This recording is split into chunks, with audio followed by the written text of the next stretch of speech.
Good evening. How everyone doing? My name is Juliet Jones and I'm with Universal Family Connection and you are watching the AIDS Call-In Live Show.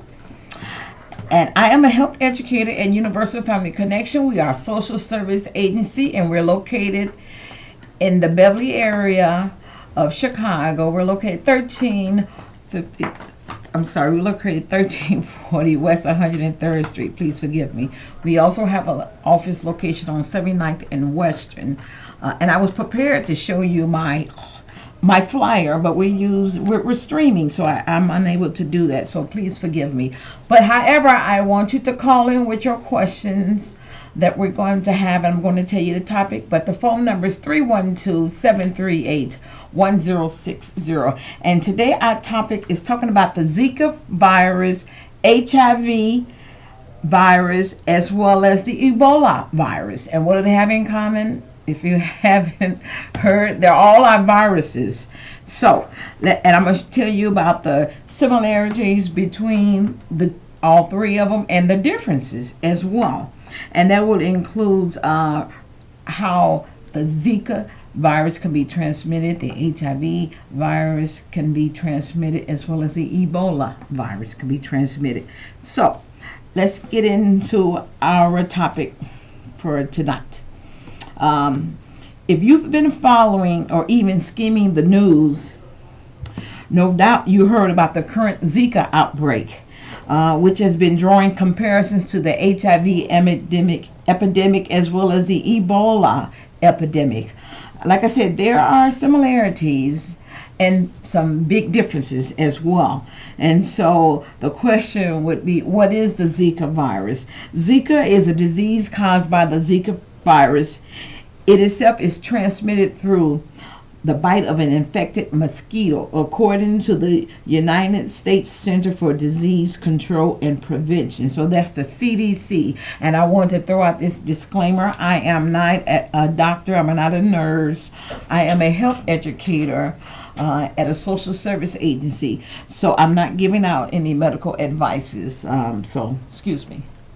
Okay, thank you. Okay, so thank you. So I'm not giving out any medical advices, so I just want you all to know that. And if you have any questions regarding medical and how you should respond or how you can get the test for Zika, I would recommend you contacting your physician. Okay, so let's get back into it. Sorry about that. So the Zika virus, as I said, can be transmitted through an infected mosquito bite. Now, we're going to get in other ways, but so far we've been hearing about it's coming from mosquitoes that's in those hot regions, areas like South America, even in the Bahamas or different areas. And you also probably heard about the states. Like one particular would be Florida. Yeah, those are some known cases of the Zika virus, as well as even in the state of Illinois, there's a small number of Zika viruses. And when you think of that outbreak and that epidemic, like I said, you do think, at least I do, let me speak for myself, I speak of how HIV was an epidemic. And how there was always some stigma surrounded by the different viruses. It's always like that. And it's up to us as people to change that, to change our mindset, to get the education on what is what. What is the Zika virus versus what is HIV versus what is Ebola. And so we're also going to get into how it's transmitted. So we're going to first start with the Zika virus. Zika virus, it affects the immune system and it attacks the nerve cells of a person that's been bitten by the mosquito. As well as if the person wasn't been bitten by the mosquito, it could be through transmission through sex. And you also heard of that. See, that's another similarity between the HIV virus as well as the Ebola virus. So transmitted through sex. And we're going to go into detail to how to protect yourselves as well. So let's talk about the transmission from the mosquitoes. As I stated, Zika virus is transmitted primarily through mosquito bites. HIV, on the other hand, cannot be transmitted through mosquito bites, although this remains a common myth and frequently asked questions. People still have that question about, mosquitoes. Well, I understand that, and the Zika virus and how it's transmitted is a reason why that myth or that question is still out there, because it does happen with the Zika virus and the mosquitoes transmitting such.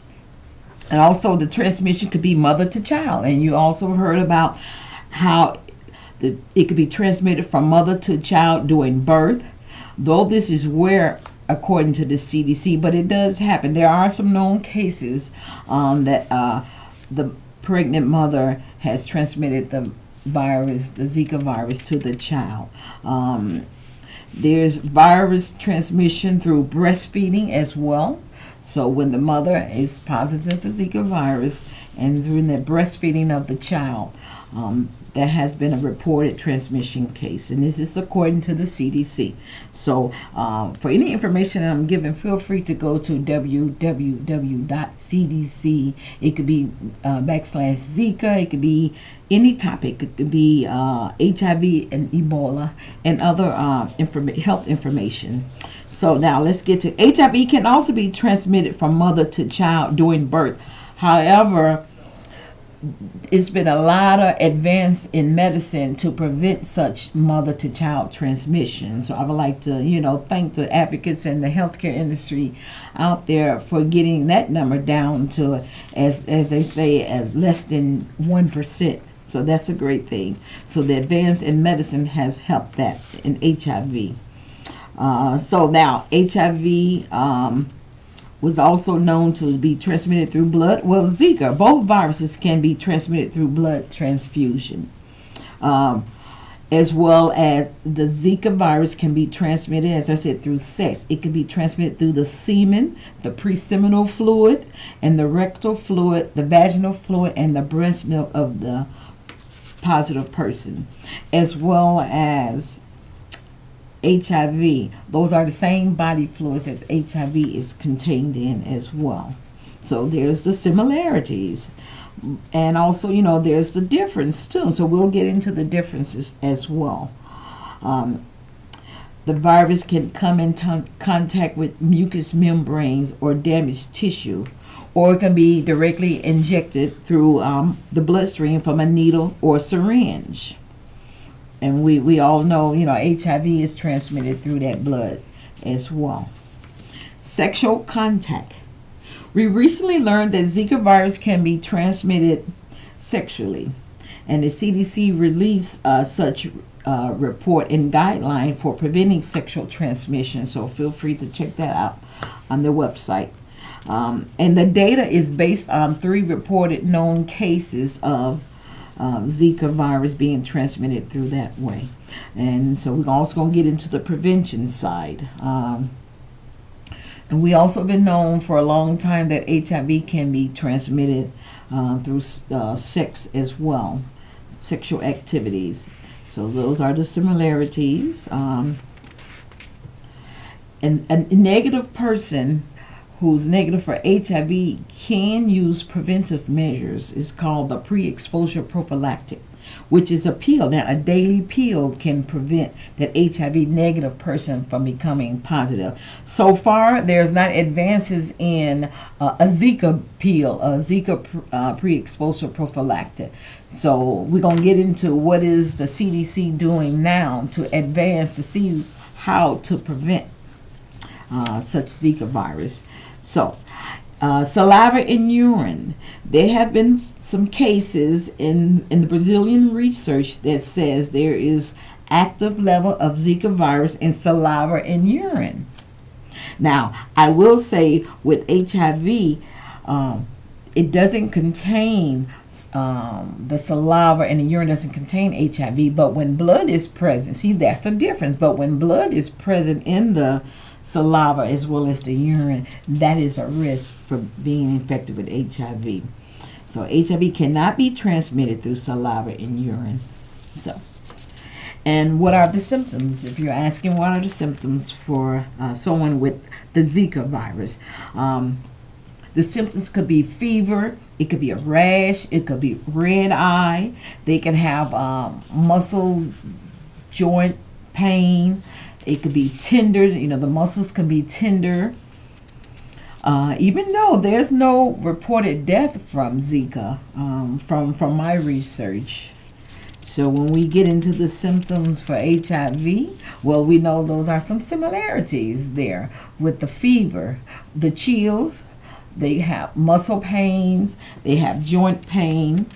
So there's some similarities, and it affects the immune system. The Zika virus weakens the immune system, as well as HIV virus weakens the immune system. Now, let's talk about more about prevention as well. Can the Zika virus be prevented? As I said, CDC is doing more research to determine more about Zika. How it could be started. Is it just from one mosquito or one family of mosquitoes, where they also know that it's more than one family of mosquitoes? So they're looking into research into that. They also look into research is how common is Zika to be passed from one person during sex, whether it's a man or a woman. And I'm not going to get into a man or a man because my report doesn't say that, but although with HIV, that was one of the concerns. That is a risk factor from anal sex, whether it's woman to man or man to man. So if Zika, they're also looking to see if Zika can be passed through saliva or deep kissing. As already stated, that HIV cannot be passed through saliva. The research is being done to see if Zika is passed to a pregnant woman during sex. Does it cause birth defects? So they want to know more about that. And how is it being transmitted through that mosquito bite? So those are research going on with the Zika virus. And as I say, with pregnant women, the preventive measure is, if a woman is already pregnant, is to wear a condom.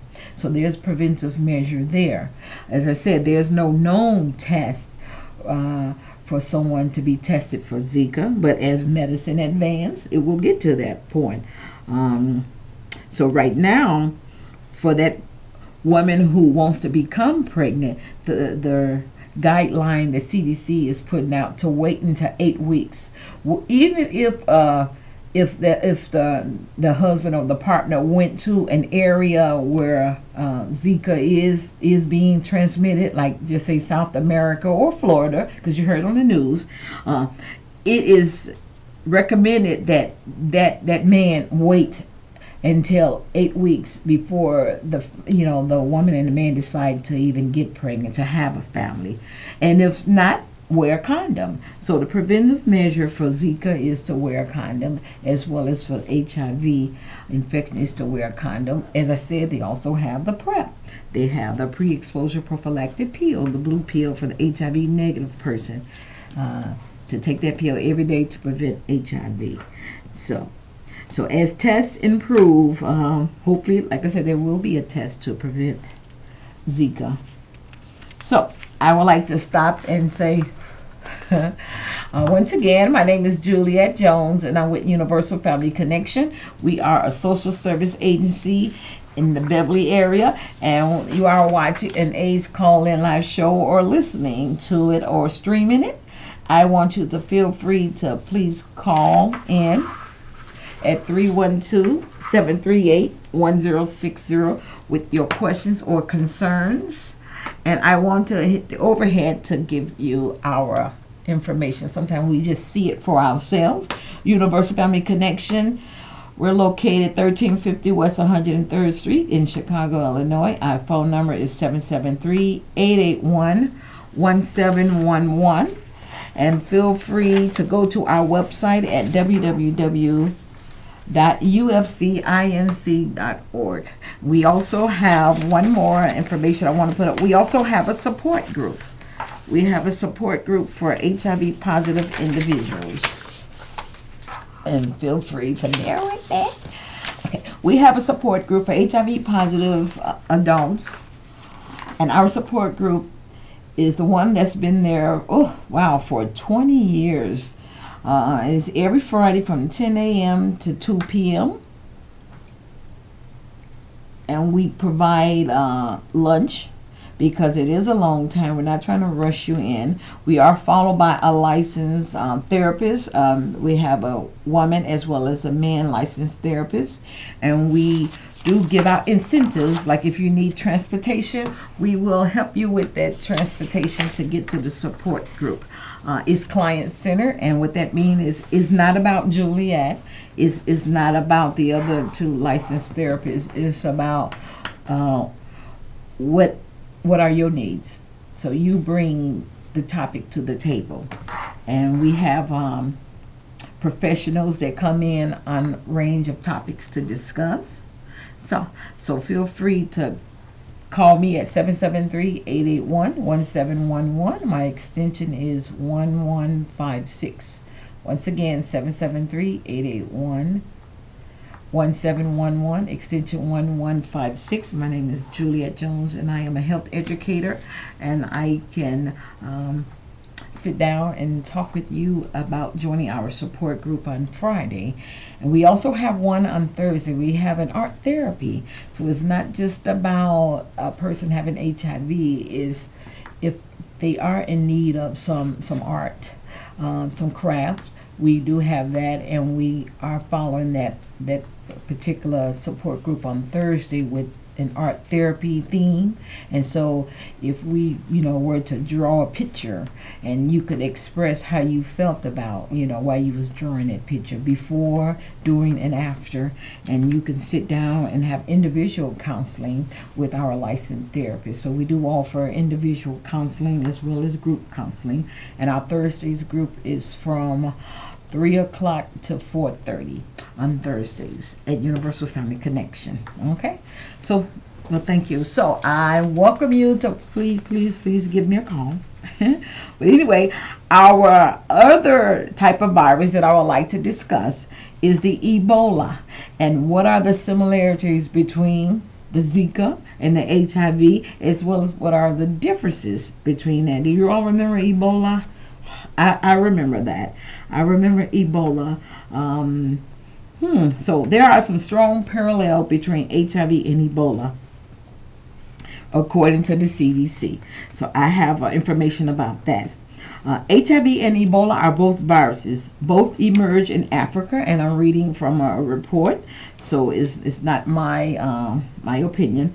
And they say neither has a vaccine, even though they are working on the vaccine for HIV. So there are some advances, and both viruses are fatal if left untreated. And so the key word is you have to be followed by a doctor.